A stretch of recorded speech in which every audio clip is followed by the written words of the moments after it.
this is where he begins to suspect that his new neighbor is connected to a string of murders around his town. For the longest time, Disturbia used to be my favorite film growing up as a kid. I loved it so much, in fact, that this copy that I have here was the last copy that I ever purchased when the last day Blockbuster was in business. And since then, I've treasured it and watched it countless times. But the thing that I loved so much about Disturbia growing up was its elements of thrilling suspense and almost borderline horror. And now, having grown up a bit and rewatching it, I feel that my love and adoration for the film stems from the core and the beating heart which lies within the son dealing with his father's death.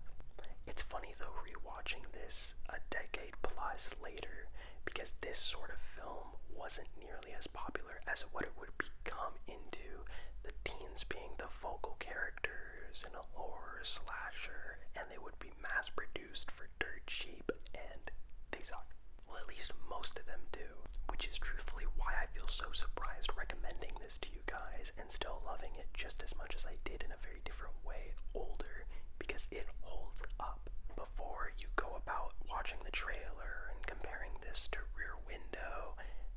it is deserved, but this movie does a lot more different in its subplots and its themes,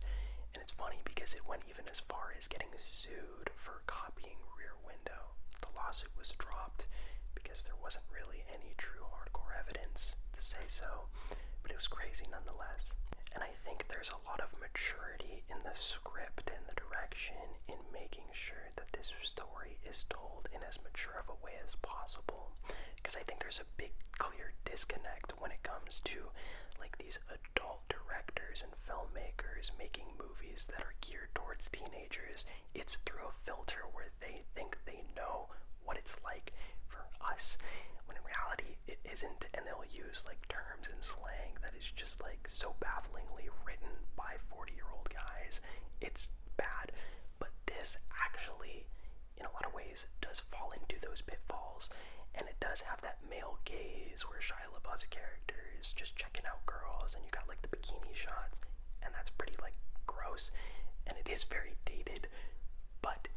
it surprisingly does take time to develop relationships with Shia LaBeouf's character Kale and his struggle with his mom, the dealing with the grief loss of a father and a husband, but also having time to establish a relationship between him and the girl next door. And it's actually quite good, despite like the male gaziness and the creepy factor of that. For all intents and purposes though, this is a very 2000s movie, and I think it's for the better. You have like the punk rock angst of it all, the Xbox game chat parties, and it really is quite cringe at times, but cringe for the good, and it's like really well done, and it fully embellishes that, but it is all strung together by Shia LaBeouf's performance. And despite how difficult of an actor he is and problematic of a person he is,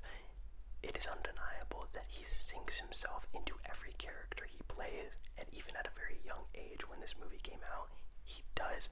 such a good job. He can do so much with his expressions, and this character does go through a lot, whether it be the dealing of his father's passing or trying to convince the people around him that his neighbor perhaps is or isn't a killer, and you're with him through the entire ride, and he really does such a great job at showcasing all these varying cases of emotions. This movie could have easily just fallen into a category where it would have been easy to make, easy to promote, and easy to get a box office return, but I think with everyone on board, there was an understanding that they wanted to make this an actual film with stakes, character depth, and by the end, it really does work. There is a lot of moments in here that really reinvigorate that stuck at home, horror, bottled, contained, thriller aspect of it all, and it really does execute itself in a manner that surprised me, and it still does, and it holds up considerably well.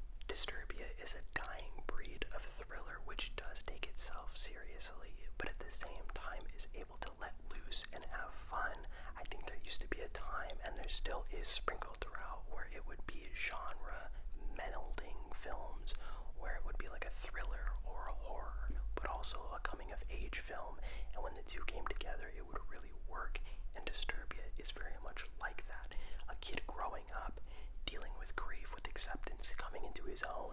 also struck into a situation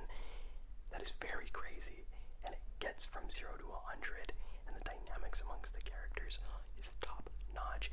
And it's a movie that I think the more friends you have involved with watching it, the better of an experience you can have, and that's like the perfect thing for going into Halloween. So with that being said, if you're looking for a good thriller that hasn't gotten much attention, which you haven't seen before, I would strongly suggest watching Disturbia. It's strong on all fronts, has a killer performance, no pun intended, from Shia LaBeouf, but also really manages to be a really strong finding your own self film with some dated moments and, you know, those tropes of being a teenager written by a 40-year-old, but in the end, it works at all. Shouldn't have, but it does. So check it out, guys. I love it. I hope you guys enjoy